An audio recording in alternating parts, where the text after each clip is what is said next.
5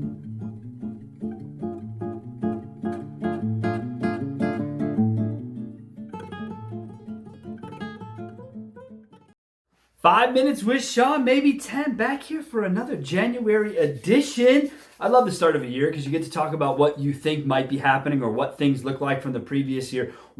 Today, I want to talk to you about something I think is kind of important that we look at from a consumer retail perspective, and it's the balance of power between consumer and dealer.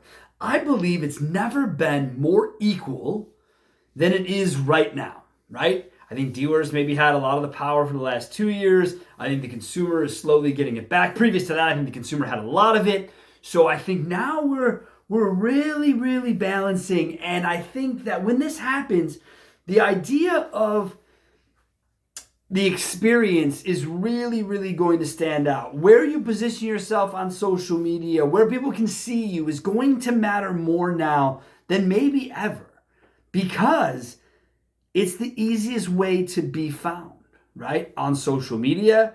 And the way that when we talk about people going to our website, I saw a quote from someone basically saying conversion's not up to us, up to the consumer. I agree. And I think that consumer is changing how they want to convert, where they want to convert, what those discussions look like, again, vis-a-vis, right? Social media. So when you think about the balance of power, though, think about how the COVID shortage led us to one thing, right?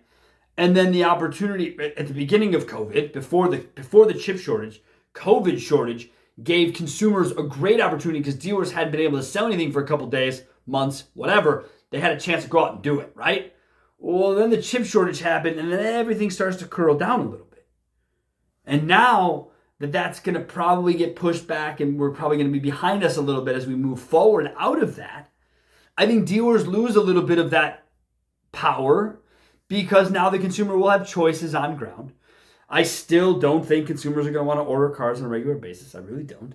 I think people want to buy cars because of the moment, where they're at, what they saw, what's in front of them. I still think that's a bigger part than people give it credit for. I think there's also something to be said about the value of a trade-in, right? I think it's safe to say the value of a trade-in had never been worth more than it was over the last 2.5 to 3 years.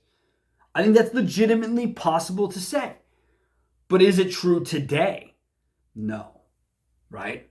Customer ordered a car 8 months ago. Another problem with the order system.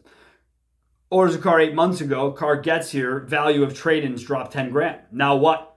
Customer want to do a car deal? Probably not. How many people would be happy with that? Now, I have some people who say we don't put a number on a trade until the car is actually, VINed and on its way here. And then we'll put a number on the trade. Some people say they can't make a deal without putting a number on the trade. I think there are many different ways to look at it. I also think that the concept that we've been running under, which has been, hey, do you have a trade? If not, I'm going to hold my car. Hey, someone else will buy it. Hey, I can charge over MSRP.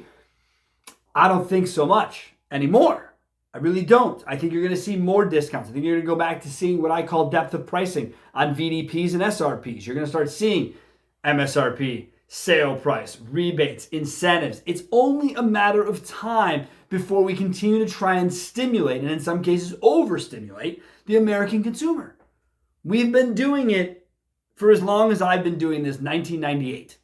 All right, so that's what?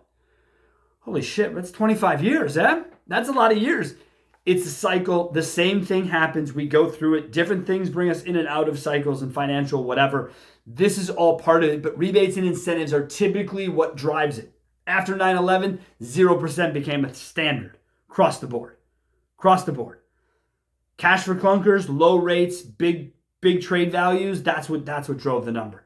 COVID shortage, okay, need a car, want a car, desire drove the market. Now, the market may be in a slightly different place. There's a lot of fear in the market. In general, forget the cars, just people talking about what 23 could be or couldn't be or what's going to go wrong is overdone to me most times. Actually, all the time, I think. I think we need to take a step back and realize that if you're in your 40s or even if you're in your late 30s, you've lived through a version of this, understand what's going to happen in front of you. If you haven't, read some history books, because again, we've been doing this shit for a long time. So that's why I say the balance has always shifted to one or the other. I think we're on the same page now. I really do, because I think dealers are fighting to make sure that they can stay with the consumer as much as I think the OEM wants to go direct to consumer. By the way, not a chance as far as I'm concerned. But I know it's a thing. I know it's been talked about. It's fervor. It's everywhere. Europe, this, that, Tesla, blah, blah, blah. That you, as a dealer, you want to fight for that consumer more than ever. And that's going to mean doing things slightly different than you have been doing them. But it isn't like we're reinventing the wheel. Anyone who knows me or knows this show knows, I don't think there's some piece of text going to fix your life, okay? Some website's going to change your life. Make sure things are clean, they're easy to navigate, and do your best to put on a customer hat. Because you know when you're on a website that isn't automotive, when it sucks. Apply that mindset to your own site, and you'll see things differently. All right, that's what I hope for you guys here, but I want you to keep in mind the balance of power. If it is going to be equal, then we're probably going to have to work harder for less, but we may as well be making customers for life now and not just for the moment, because I think that's a part of the balance of power, is the balance of relationship. Thank you guys so much. Have yourselves a great rest of your week, and we'll see you again next week.